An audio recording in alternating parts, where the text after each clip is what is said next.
나왔다고요? 특보라기보다는 이제 단독 보도, 네, 단독 보도인데요. 네. 이제 그 월요 신문입니다. 월요 신문의 김혜선 기자가 단독 보도를 했는데요. 예. 정말 조금 전이에요. 네, 오후 4시 36분에 올라왔으니까 1시간 전입니다. 그런데 이제 그 중앙선거 여론조사 심의위원회가 있습니다. 그래서 대선 관련해서 또는 선거 관련해서 여론조사를 하게 되면은요, 여기에 다 그 자료를 올리고 그 공개를 해야 됩니다. 그래야 조사 방식이라든지 응답률, 조사 항목 등등에 대해서 다 알 수 있고요. 이런 걸 토대로 해서 오해하지 않고 조사 결과를 이제 이해할 수 있도록 하는 그런 장치인데요. 그런데 이 중앙선거 여론조사 심의위원회에서 이번에 그 KBS 등 이제 여러 그 조사 기관에서 의뢰해서 여론조사가 있었고요. 예. 또한 또 문재인 후보, 또 안철수 후보의 어떤 지지율에 있어서 약간의 변화가 있는 조사 결과가 나왔지 않습니까? 이러한 그 최근의 조사에 대해서 이상함이 있다, 이상한 점이 있다라고 해서 해당 여론조사를 실시한 업체에게 데이터, 즉 정보를 요청한 상태다라고 통화를 했다. 월요신문의 김혜선 기자와 중앙선거 여론조사 심의위원회의 그 관계자가 이러한 내용의 통화를 했다.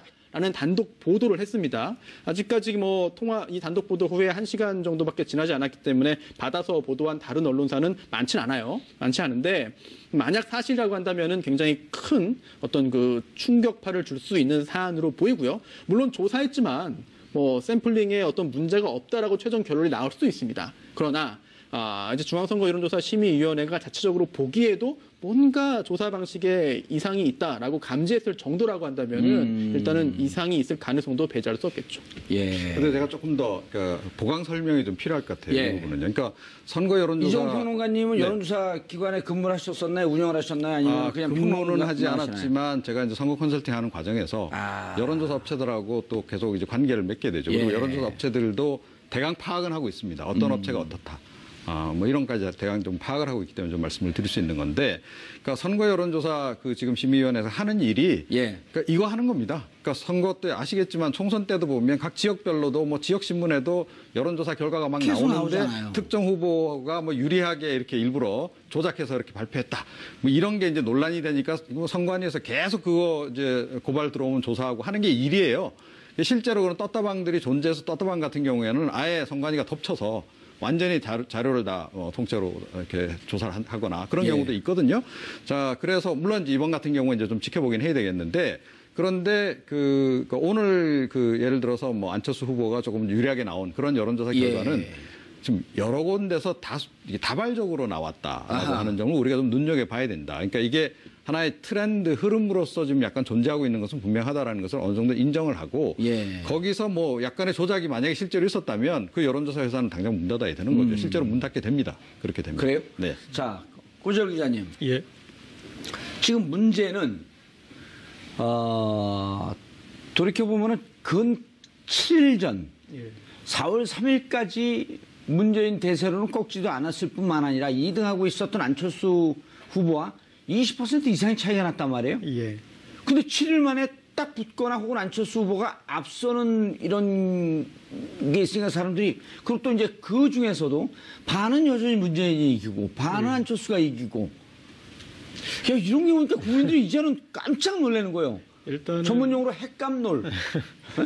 일단은 지금 이제 지금 행해지는 여론조사의 문제점의 절반은 언론 몫입니다. 그러니까 저널리즘의 문제. 그러니까 여론조사에 대해서 너무 경마식 보도를 하면서 여론조사를 너무 과대평가하고, 그리고 지켜야 할 기본적인 것들, 그러니까 통계학적으로 무의미한 격차를 이겼다, 앞섰다 이렇게 할 수가 없는 표현들을, 그러니까 오차범위 안에 있는 것들을 앞섰다, 뒤졌다 이렇게 할 수 없거든요. 그런데 이제 오차범위 안에 있는 것도 그렇게 표현하는 등 이렇게 저널리즘의 기본적인 문제가 있고요. 그다음에 또 그렇다고 해서 지금 이제 잘못된 여론조사가, 우리가 얘기하는 잘못된 여론조사가 있는데, 그럼 잘된 여론조사가 있느냐? 그런 또 모범 답안이 사실은 없어요. 그러니까 일정 정도의 응답률이 나와야 되는데 그 응답률을 통계학자들이 얘기하는 응답률 20% 정도를 만족시키는 여론조사도 사실은 거의 없고, 그리고 또 여론조사 이제 방식의 문제가 지금 계속 변화하고 있지 않습니까? 예전엔 유선 전화만 하던 것이 그다음에 이제 무선 전화를 포함하느냐 안 하느냐 그런 여부가 문제가 됐고 그다음에 전화를 이제 지금은 비용을 줄이기 위해서 사람이 하지 않고 기계가 녹음된 걸 해서 사람이 이제 입력하는 방식으로 이렇게 바뀌지 않았습니까? 그러면 예. 이게 더 정확하냐 안 정확하냐 이렇게 계속 그 논쟁의 이런 와중에 여론조사의 어떤 그 비중만 커지고 그리고 사실은 이제 어떤 이 정치적인 국면 변화가 있을 때 여론조사가 어떻게 일견하느냐에서 사실은 거기가 기술을 쓸 수 있는 여지가 있습니다. 예. 어떤 식으로 질문을 던지고 어떤 식으로 하느냐에 따라서 지금 어차피 나타날 것 같은데 그 변화를 극대화해서 보여주는 기술이 있어요. 그런데 그렇게 했을 때 여론의 뒤에 쏠림 현상이 나타나는 거죠. 뭐냐면 이를테면 샤이 안철수가 그동안에는 그런 자기 표현을 안 하다가 더 표현을 하게 만들거나 이제 그런 부분들이 나타나면서 그게 이제 사실상 또 이 실현되게 만들어버리는 그래서 저널리즘과 정치공학과 그 어떤 여론조사 조사 방법 문제가 복합적으로 지금 존재하는 것 같습니다. 예. 이종원 평론가님, 이게 이제 폭발적으로 이 문제에 대해서 관심이 증폭됐을 때가 4일날 조사했던 아까 이제 그 예를 들어 말씀하셨던 리얼미터도 여기로부터 이제 얘기가 쭉 나오는 건데 내일신문과 디오피니언 보수 중도 후보 단일화 전제로 양자 대결 결과를 물어봤단 말이에요. 네. 그리고 거기서 나온 결과 어떻게 거기서 조사한 것이 문제가 있었고 그럼 리얼미터 대표가 그거에 대해서도 반박 얘기를 했고 이 과정을 한번 좀 설명을 좀 해줘 보시죠. 이번에 내일 신문에서 나오면서 내일 신문에서 네. 양자 대결에서 완전 처음으로 뒤집힌 결과가 나왔거든요. 네. 그때부터 이제 문제가 빡 터졌단 말이에요. 그러니까 이제 양자 대결이 불가능한 상태에서 기본적으로 이런 거 아닙니까? 그러니까 양자 구도가 아닌데 예. 양자 구도라고 하는 것을 인위적으로 설정해서 여론조사를 실시하는 것 자체가 약간 의도성이 있는 거 아니냐라고 이제 볼 수 있는 부분이 있는 거죠. 예. 이제 거기서부터 이제 논란이 출발하는 거고요. 그 다음에 이제 그러다 보니까 이제 조사 방법 얘기도 나오고 뭐 ARS의 정확성, 부정확성 이런 논란까지 막 불거지고 있는데. 보니까 그 조사에서는 무선전화 조사 보통 요즘 네. 무선전화가 한 60%쯤 들어간데 네. 하나도 안 넣었단 말이에요. 뭐 이제 무선전화 비중이 낮았다 뭐 이제 이런 얘기들을 이제 한단 말이에요. 그런데 그거는 사실은 조금 이렇게 지금 다소 지엽적인 문제에 속한다라고 지엽적인 생각합니다. 그래서 문제인가요? 그러니까 양자 대결을 지금 여론조사하는 것은 지금 더 이상 안 하잖아요. 자, 그런데 예. 문재인 전 대표 캠프 쪽에서 사실 눈여겨봐야 될 대목은 이번 주에는 다자로 다 조사를 했단 말입니다. 예. 양자 대결 하도 이제 문제가 있다라고 지적을 하니까. 예. 근데 양자 대결 구도를 한 상황에서도 문재인 전 대표와 그러니까 다자 대결, 그러니까 예. 이제 오자 대결 기본적으로 한 상태에서도 이게 문재인 전 대표와 안철수 후보의 이제 이 지지율이 각축을 이제 보이는 이런 상황이 나오니까 이게 이제 비상이 걸린 상황인데요. 근데 지난번에 양자 대결 여론조사 결과는 좀 부정확하게 나왔던 측면이 없지 않아 있다라고 저는 생각해요. 예. 조사 방법상의 약간 부적절성도 있고 그럼에도 불구하고 그러니까 다자 대결 구도로 해서 다수의 여론조사 기관에서 결과가 나온 것은 우리가 좀 중요하게 봐야 된다. 그리고 예. 또 하나는 뭐냐면 그러니까 단발성으로 실시하는 여론조사 결과와 계속 그 여론조사를 실시하는 여론조사 기관의 조사 결과는 좀 달리 봐야 된다는 겁니다. 조금 전에 말씀하신 뭐 리얼미터라든가 한국갤럽이라든가 또 이렇게 계속 이제 여론조사를 실시하는 기관들이 있잖아요. 그러니까 예. 일정한 기간 동안에 계속해서 이제 그런 경우에는 이제 추세를 보여준단 말입니다. 그래서 사실은 지금 뭐 전문가들 사이에서는 그 추세를 보여주는 정도의 약간 그 검증된 여론조사 기관 것이 아니면 잘 인용을 안 하려고 하는 경향성도 있다. 이런 말씀도 좀 함께 드립니다. 예. 손 변호사님. 좀 전에 말씀하신 그 내일신문 여론조사, 예. 내일신문을 1회하고 디오피니언이 조사한 결과입니다. 예. 여기에 대해서도 여러 의혹을 가지시는 분들이 꽤 계세요. 예, 특히나 1대1로 네. 했는데 처음으로 안철수가 네. 이긴 거죠. 그리고 예. 그 후에 조사 결과에 따라서 그 후에 더욱더 안철수 후보에 대한 지지세가 더 커졌다라는 점을 부인할 수 없거든요. 그렇다면 이 조사가 과연 공정했느냐 또는 그동안의 그런 업계에서 인정하는 방식으로 되었냐 여부도 확인할 필요는 있거든요. 확인해줘. 그거. 네, 그러다 보니까 이게 무선전화 조사가 아예 없었다는 점. 그리고 또 무선 전화라고 하면 핸드폰이죠. 네, 그렇습니다. 예. 그래서 그렇다면 무선 전화 없이 유선 전화만 했냐? 그것도 아닙니다. 유선 전화에다가 인터넷 패널 조사를 더했습니다. 유선 전화가 40%, 그리고 인터넷 패널 조사가 60%거든요. 그게 뭐 물론 잘못된 방법이다라고 단정할 수는 없겠습니다만 일단 다른 업체에서 하는 것과는 약간의 차이가 있는 부분도 있습니다. 그러다 보니까 의혹을 가지시는 분들도 계신 거죠. 예. 뭐 저는 문재인 후보가 이기다가 갑자기 졌기 때문에 이상하다라는 말씀을 드리고 싶은 건 아니고요. 다만 이 조사가 기존에 있었던 그런 보편적인 방식과는 조사와는 전혀 약간의 차이점은 있다. 그러니까 원래 이런 방식은 그전에 유선 전화가 많을 때 네. 유선 전화가 전체 사용에 뭐 한 80~90%가 됐을 때 이런 방식을 쓰는 경우가 있는데 요즘은 무선 전화, 이렇게 핸드폰을 최소한 60% 이상 넣는 거로 이렇게 알려져 있단 말이에요. 왜냐하면은 무선 전화로 조사해야 그게 더 정확하다. 이 점에 대해서는 사실 업계분들도 다 공통적으로 인식하는 것 같아요. 예. 그런데도 이제 유선과 무선을 잘 섞어서 이제 적절한 비율로 하고 있는데 물론 이게 무선 전화로 100% 하지 못하는 경우도 있습니다. 왜냐하면 국회의원 선거나 이렇게 지역구가 있는 지역구가 안 경우에는 나오니까. 그런 경우에는 누가 가지고 있는지를 모르니까 못하는데 사실 전국 단위 선거잖아요. 대통령 예. 선거는. 그렇다면 무선 전화의 비율을 높여도 문제가 없을 것 같은데 굳이 무선 전화를 아예 배제하거나 아니면 무선 전화의 그런 비중이 매우 낮거나 했을 경우에는 물론 이게 의도적으로 여론을 뭐 왜곡하려는 시도는 아니겠습니다만 보다 더 정확한 시도를 하기 위한 노력을 완전히 다 한 것도 아닐 수 있다. 이런 예. 의혹을 가질 수도 있는 것이죠. 근데 사실은 이제 디오피니언 같은 경우에도 꽤 오래전부터 여론조사를 해온 업체입니다, 일단. 예. 그리고 이제 사실 여론조사 기관들이 최근에 약간 위기감들을 느끼고 있어요. 그러니까 조금 전에 왜 말씀드렸듯이. 무선을 안 했을까요, 근데? 그러니까 자꾸 안 맞는다는 거죠. 이게 틀리다 총선 때도 보니까 다 틀렸잖아요. 이런 방식도 해보고 저런 방식도 지금 해보는 과정입니다. 자기 나름대로 그러니까 논리를 구성해서 이렇게 하면 좀 더 정확하지 않을까 이런 생각을 하는 거예요. 그러니까 사실은 이제 그래서 최근에 유선전화 비중이 조금 높아지는 결과들이 조금씩 나와요. 그걸 가지고 왜 그럴까라고 또 이제 문제 제기를 하는 분들이 있을 수 있습니다. 그런데 여론조사 업체들은 아마 나름의 고충이 있을 겁니다. 뭐냐면 그러니까 보수 쪽에 있는 샤이 보수들이 응답률이 뚝 떨어졌다는 거예요. 그러니까 그 사람들에 대한 응답률 부분을 약간 찾아내려고. 보정을 해주려다 보니 유선전화 비중을 높였을 가능성이 좀 없잖아 있다라고 저는 보고요. 예. 그리고 그러니까 디오피니언을 택한 방식도 그러니까 결국은 이제 유선전화 그러니까 ARS를 해서는 응답이 제대로 안 나오기 때문에 이제 그 전화 교환원을 동원해서 이제 유선 전화를 하고 그리고 이제 무선 전화 부분을 보완하려고 했던 것이 이제 인터넷 패널 부분을 보완하려고 예. 했을 겁니다. 이 방법이 그러면 정확하냐 아니냐 하는 것은 아마 디오피니언도 약간 좀 리스크 테이킹을 좀 하고 있는 거로 봐요. 이렇게 해서 이번 대선에서 만약에 그런데 하나 틀려버렸다. 예. 그러면 사실 디오피니언 앞으로 굉장히 어려워지는 거죠. 의문이 하나 생깁니다. 예. 제가 여론조사를 잘 아는 사람은 아니지만 그냥 국민의 한 사람으로서 의문이 있는데요. 국민의 한 사람으로서 네. 전문가로 나온 건데 여기. 여론조사 전문가는 아니에요. 예. 네, 아닌데 이게 샤이보수의 응답률이 낮기 때문에 이 부분을 보정하기 위해 유선전화의 비중을 높였다라고 예. 한다면 지금 이 디오피니언 조사는 무선전화는 아예 없고 전화 중에는 유선전화만 있습니다. 그렇다면은 애초에 뭔가 설계가 들어간 거 아닙니까? 그런 의혹 가질 수 있는 거 아니 아닌가요? 그러니까 그래서 그건 이제 뭐 지금 이정훈 평론가님의 판단이고 둘이 싸울 거면 이제 다른 방송에서 싸우시면 되고요. 아니 이 얘기를 제가 물어보려고 그랬는데 이 평론가님 한 여론조사 전문가가 이 부분에 대해서 이렇게 비판을 해요. 자 이렇게 샤이 보수를 찾아내려고 하는 노력은 인정한다.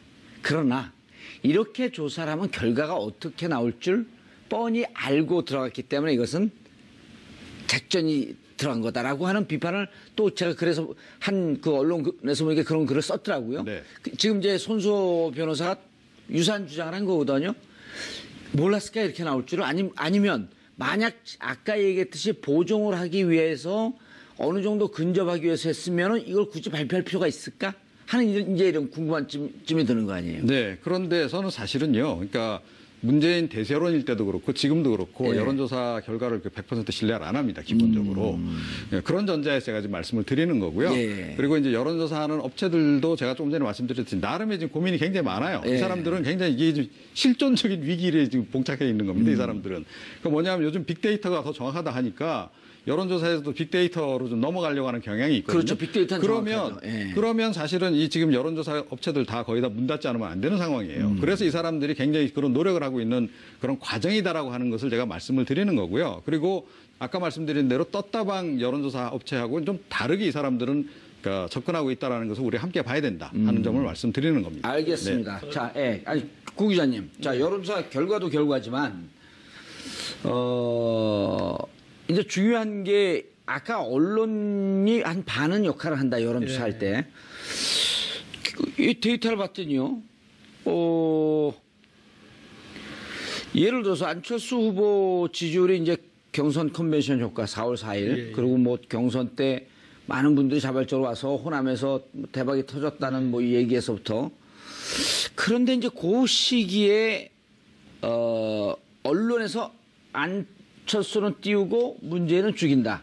이런 경향이 그 흐름이 맥이 잡혔단 말이에요. 한 50일간 봤더니 조선일보는 사설에서 이건 뭐 객관적 데이터니까 제가 실명을 거명하겠습니다. 77%에 이르는 46건이 문재인과 민주당을 비판했고 동아일보는 35건, 중앙일보는 23건이었단 말이에요.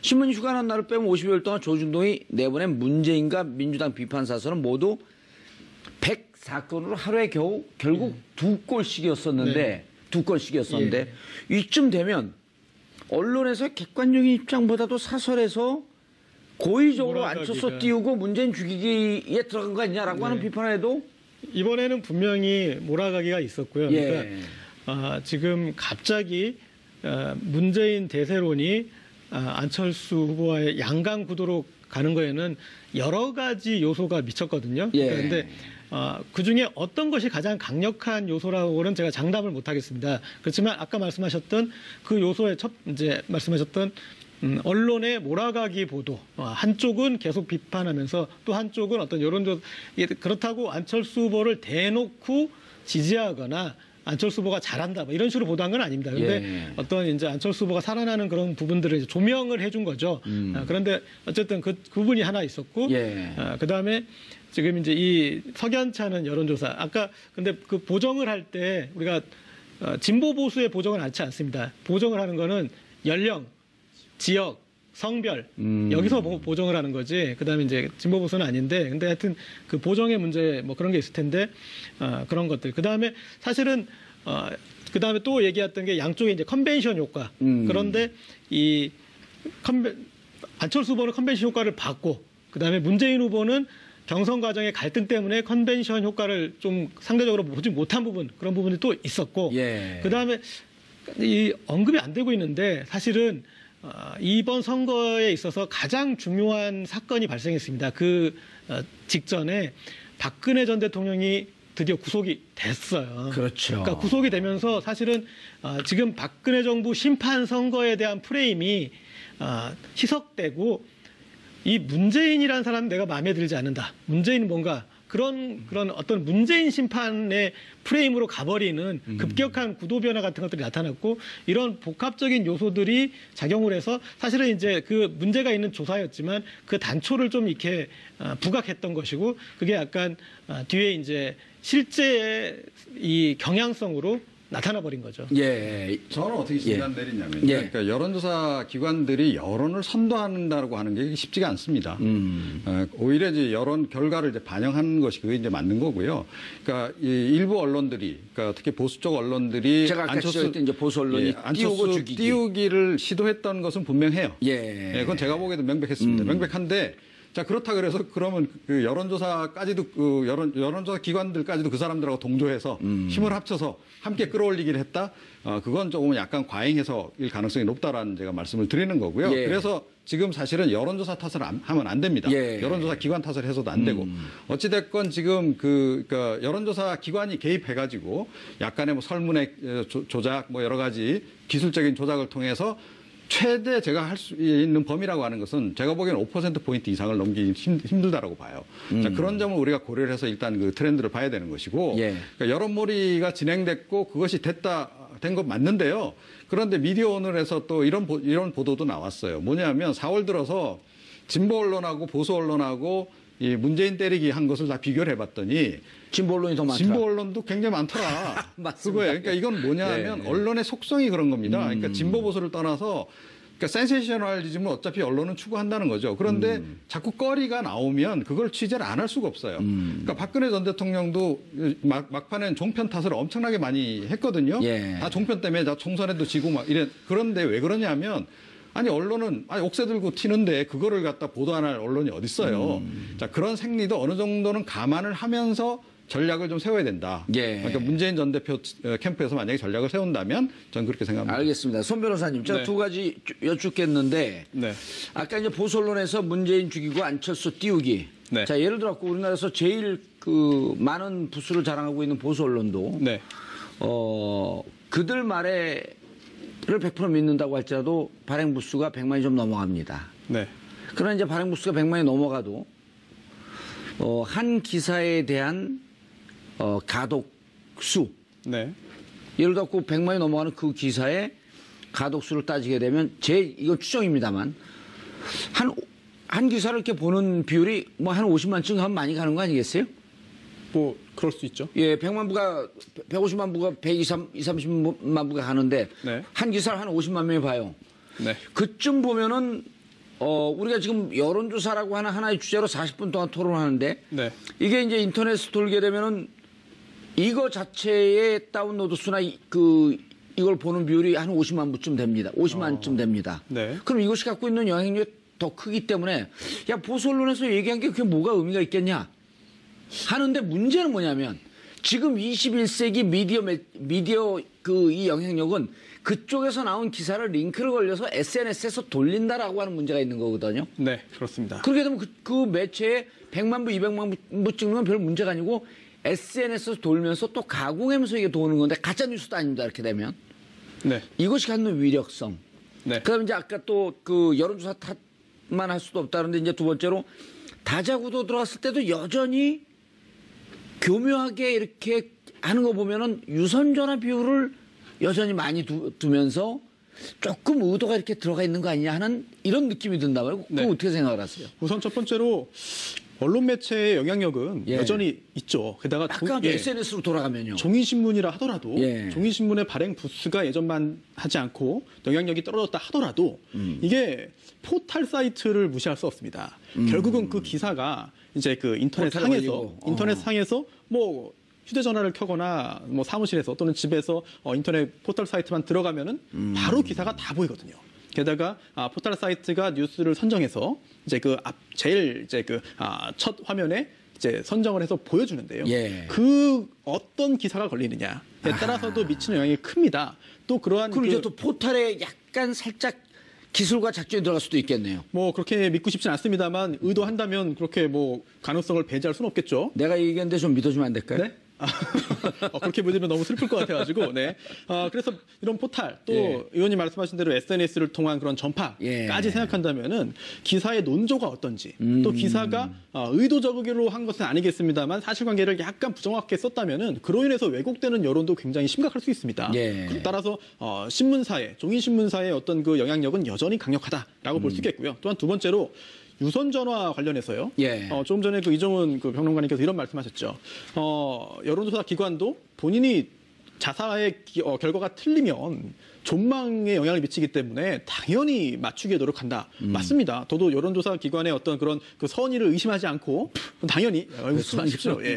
선의를 의심하지 않고 당연히 열심히 이제 그 여론을 잘 맞추기 위해서 노력한다고 믿습니다만 예. 하지만 이게 지금 현재 발표된 여론조사, 어떤 A라는 여론조사가 맞는지 틀린지를 누가 검증합니까? 그러니까 그 얘기 오늘 주제가 아무도 검증할 수 예. 없고요. 예를 들어서 뭐 이제 여론조사 공표 기간 직전에 했던 여론조사가 있는데 나중에 다른 사람이 당선됐다 하더라도 여론이 어쩔 수 바뀌었습니다. 없는 거죠. 예. 그동안 뭐 민심이 변화했네요라고 한다면은 검증할 수가 없습니다. 따라서 일부 아주 극소수의 이런 그 이른바 떴다방 예. 업체들이 여론 조작에 나설 그런 유인이 생기는 것이거든요. 대다수는 그렇지 않더라도 예. 여론조사의 어떤 그 한계를 알면서 여론조사 결과를 분석하고 인지해야 될 것 같습니다. 알겠습니다. 이정훈 평론가 잠깐 짧게 네. 이 여론조사 기관들 문제점 그냥 이렇게 그냥 계속 봐야 되나요? 아니면 약간 만약에 작전이나 기술이 들어간 거로 인식이 그런 경우는 판단되면. 중앙선관위가 가만 안 둡니다. 예, 중앙선관위가 그건 굉장히 엄격하게. 중앙선관위 대변인이세요? 그건 아닌데요. 예. 중앙선관위가 그동안의 여론조사 기관들에 대해서 조사한 그 내용들을 제가 이제 봐서 알기 때문에 총선 때 되면 거의 떴다방 같은 업체들은 어떤 때는 쑥대밭이 되는 경우도 있습니다. 완전 사무실 압수수색하고 이렇게 떴다방 들어가기 쑥대밭 때문에 뭔가 말은 멋있네요. 실제로 그런 광경을 제가 봤기 때문에 말씀드립니다. 예. 그래서 이게 그렇게 간단하게 넘어갈 문제는 아니다. 그런데 여론조사 기관은 어차피 제가 보기에는 시대에 지금 조금 안 맞기 때문에 좀 서서히 영향력이 줄어들 것이다. 예. 생각합니다. 그리고 예. 좀 자기들끼리 수정하려고 노력하는 과정이다. 그건 전 세계적으로 마찬가지죠. 마찬가지입니다. 알겠습니다. 시민의 방송 TBS TV는 세월호 참사 3주기를 맞아서 오늘부터 4월 16일까지 세월호 다큐멘터리 시리즈를 방송합니다. 평일은 낮 1시와 밤 9시 30분 두 차례, 일요일은 오후 5시부터 방송되니까 시청자 여러분의 많은 시청 부탁드리겠습니다. 우병우 전 수석에 대한 사전 구속영장이 청구됐습니다. 참으로 길고도 긴 싸움이었습니다. 지난해 10월 최순실 박근혜 게이트가 터진 뒤 근 6개월 동안 밀고 당겼던 신랑이 이제 그 끝을 봐야 합니다. 국정농단의 최고 책임자는 박근혜 전 대통령이었지만 그 기획과 흐름을 책임지고 주도했던 우병우. 본인은 아니라고 끝까지 주장하지만 국민들 눈높이에서는 손바닥으로 하늘을 가리는 꼴입니다. 감옥을 가도 수천 번 갔어야 될 것이라고 하는 것들이 시민들의 일반적인 평가입니다. 천라지망이라는 말이 다시금 떠오릅니다. 하늘의 그물은 듬성듬성하지만 결국 피할 수 없다는 뜻입니다. 우병우 전 수석이 숨을 곳은 1.9평 감옥 외엔 없을 것이라고 하는 점이 바로 국민들이 바라보는 시각일 것입니다.